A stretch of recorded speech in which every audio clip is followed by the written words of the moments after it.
Ramsay Bolton, Game of Thrones. Ramsay Bolton is a definitive Hall of Famer in the sadistic villain category.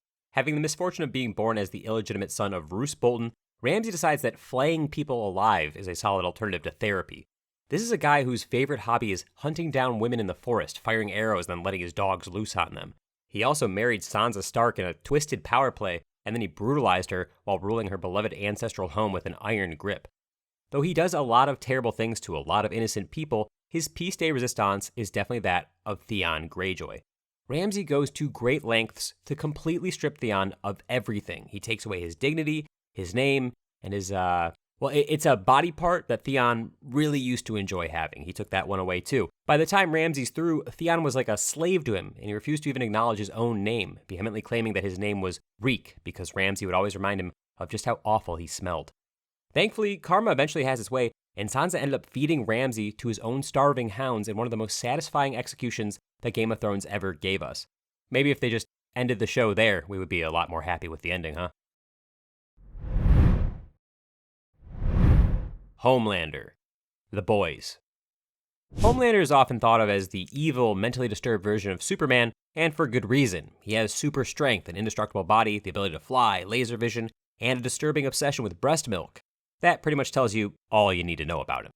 Clearly, the mommy issues run very deep with Homelander, which makes sense. He never knew his own mother. Instead, he was raised as an experiment by the cruel scientists at the massive corrupt corporation Vought, who even burned him alive to test the limits of his superpowers. Now, as a full-grown man, he takes his childhood trauma out on anybody or anything standing in his way, all while Vought continues its propaganda, painting him as the most patriotic superhero ever made, period. Simply put, Homelander is a narcissist. He manipulates and assaults women, even convincing some of them to take their own lives.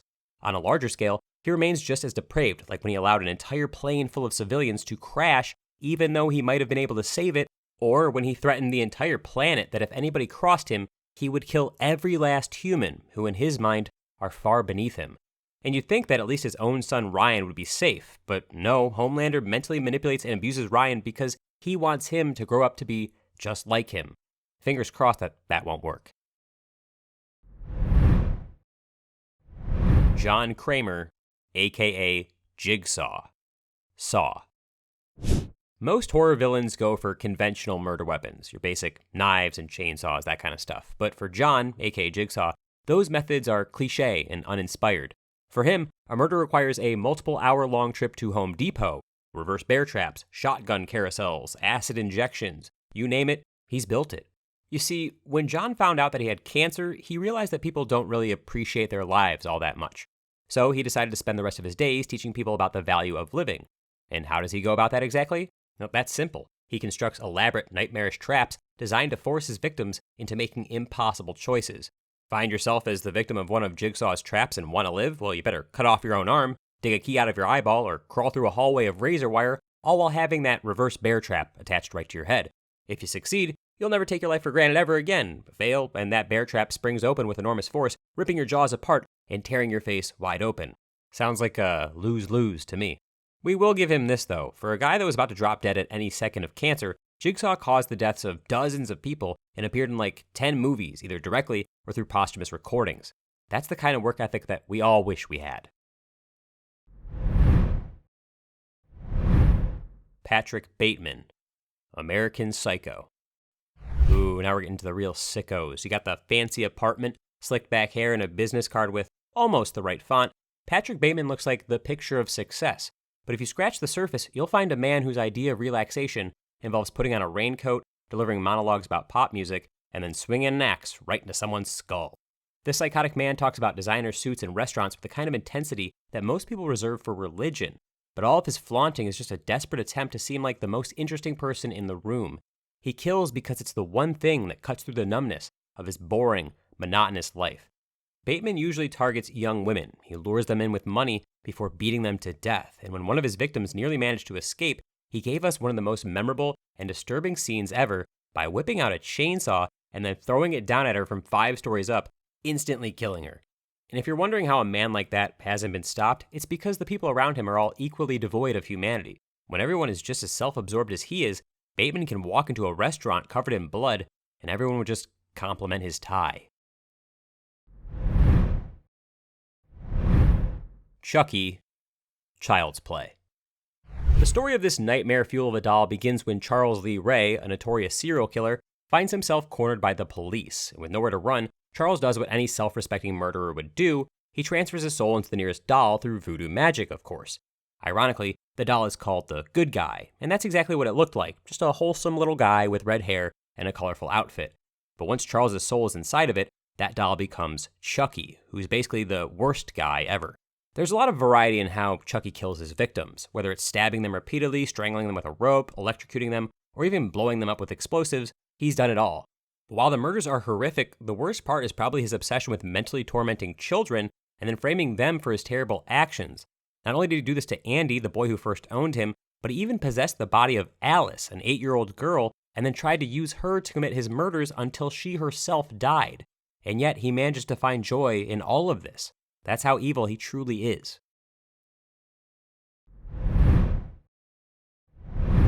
Pennywise. It.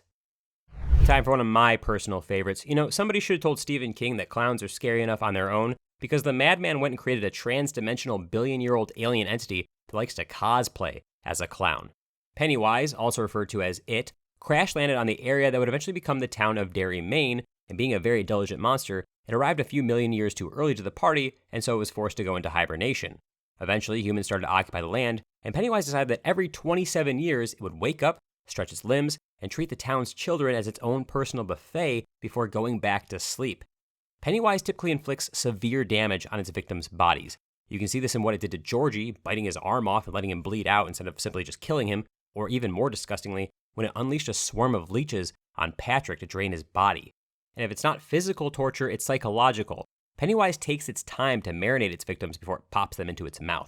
Having the ability to shapeshift into anything, Pennywise doesn't simply attack, it becomes whatever the victim fears the most, whether that's a zombie, a giant spider, or a nightmarish clown that could traumatize Ronald McDonald himself. Although Pennywise could easily kill and eat its victims right away, it clearly enjoys terrifying them first, and I guess it serves a function. According to Pennywise, fear salts the meat, which I guess is true, but you know what else salts the meat, Pennywise? Salt. Literally salt. You could just do that, probably way easier. The Smile Entity. Smile. An infectious curse that keeps jumping from host to host, the Smile Entity drives you into a spiral of paranoia and despair, and when you finally hit rock bottom, it forces you to take your own life in front of someone else, all while carrying a huge grin on your face.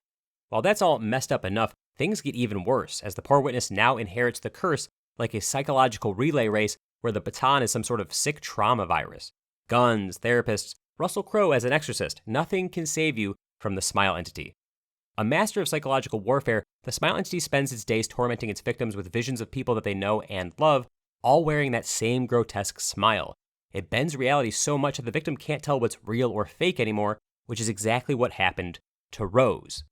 After days of being tormented by the entity, Rose thinks that she's broken the cycle by confronting her trauma alone, but the entity still manages to manipulate her deepest wound, her guilt over her mother's death. The entity then manifests as her mother's corpse, then morphs into a gigantic skinless monster that literally peels open her jaw and climbs inside of her body. Rose, completely possessed by the entity now, burns alive while smiling the entire time, and of course, this had to happen right in front of her ex-boyfriend Joel, and so the cycle continues. Art the Clown, the Terrifier. You didn't think we'd leave Art off the list, did you? Art is like the last clown that you'd ever want to hire for a kid's birthday party. For multiple reasons, but mostly because the balloon animals that he makes comes from the intestines of his last victim. No one really knows Art's true origin. Based on the fact that his body has been repeatedly torn apart and stitched back together, we're pretty sure that he's not even close to human. You can think of him as like an evil force that exists solely to cause harm to anyone that he chooses. True to his mime-like appearance, you'll never hear Art speak a word, but that doesn't mean that he has nothing to say. He uses exaggerated gestures and the occasional honk of a toy horn to let you know just how pleased he is to murder you with as much brutality as anyone could ever imagine. Art's weapon of choice? Pretty much any instrument under the sun. He's killed with blades, guns, acid, flamethrowers, and even liquid nitrogen. Look, he might be a murderous maniac, but at least he's a creative murderous maniac. This creativity really shines through when you see things like what he did to Steve. Art decapitated the poor man and then revoltingly transformed his severed head into the most horrific jack-o'-lantern that you'll ever see. And he goes all out, carving a sinister grin into the exposed flesh and placing lit candles inside the hollowed-out skull. As for what he did with the rest of Steve's body, well, let's say that Art has a taste for human flesh. But remember, Art himself isn't human, so technically speaking, that's not really cannibalism. Actually, maybe he's a good guy after all. Who's to say? Pinhead. Hellraiser. Imagine you solve a mysterious puzzle and your prize is being greeted by a tall, bald man with like hundreds of pins sticking out of his face. That's Pinhead. Once a British soldier, Pinhead lost faith in humanity after World War I and ended up becoming the leader of the Cenobites, a group of gothic hellspawn, each of whom look more disturbing than the last one. Pinhead operates under the motto of pain and pleasure are two sides of the same coin. Once you land in his hands, chains will fly out of nowhere, barbed hooks will sink into your flesh, and, in the tone of a college lecturer, he will explain to you that you're about to experience suffering beyond comprehension. The creativity in which he assaults his victims is its own twisted art form. Perhaps the best demonstration of this is found in the incredibly unlucky twins, Mark and Michael Bradley. For no good reason at all, Pinhead decides to enact a punishment both terrifying and oddly appropriate on the twins. He fuses their bodies together. Pinhead surgically and horrifically melds their faces, stretching the skin of one into a ghastly smile while twisting the other into a sorrowful frown, keeping their mouths pried open with hooks. He also crushes their inner arms and then stitches their torsos side by side, transforming them into the most terrifying Siamese twins. You know, I don't know why, but I get this feeling that Pinhead would be really good friends with that weird doctor from the Human Centipede. Hannibal Lecter. Silence of the Lambs. An impeccably cultured and brilliant psychiatrist, Hannibal Lecter is the ultimate wolf in sheep's clothing. He can hold a conversation about Renaissance art while mentally figuring out how to best sauté your kidneys and then later eat them, pairing them with fava beans and a nice Chianti, of course. According to Hannibal, he may be a psychotic serial killer, but that's no reason to be impolite. So if he finds you rude, he'll end up making you his masterpiece in the worst way possible. As a man of refined taste, he won't stop at just killing you. No, he'll stage your body like a grotesque work of art.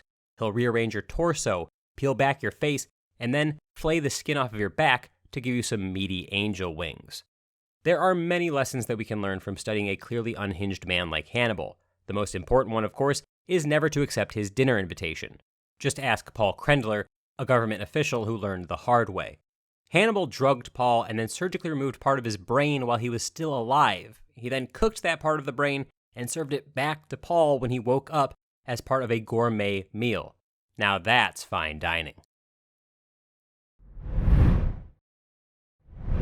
Bellatrix Lestrange. Harry Potter. The Dark Lord's #1 groupie, Bellatrix worships Voldemort with a kind of devotion that would scare most cult leaders. Not Voldemort, though. He is glad that she's fully under his spell, and he's happy to sick Bellatrix on any of his enemies, and she is more than eager to oblige. Bellatrix is known for torturing her victims into insanity with her favorite spell, Crucio, which is exactly what she did to Neville Longbottom's poor parents, inflicting an unimaginable amount of pain upon them and then wearing the horrific act as a badge of honor.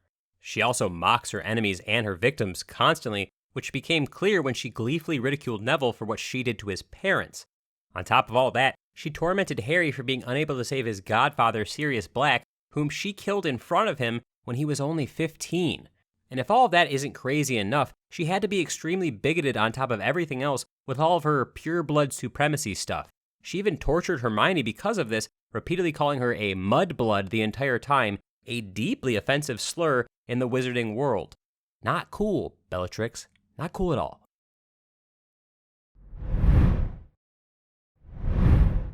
The Recruiter.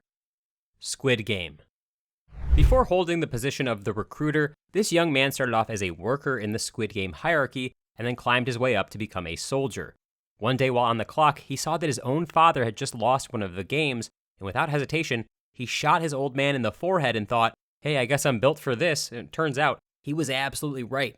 This is when he put on a nice suit and a sharp smile and started carrying around a stack of colored cards, essentially becoming the door-to-door salesman for the Squid Game.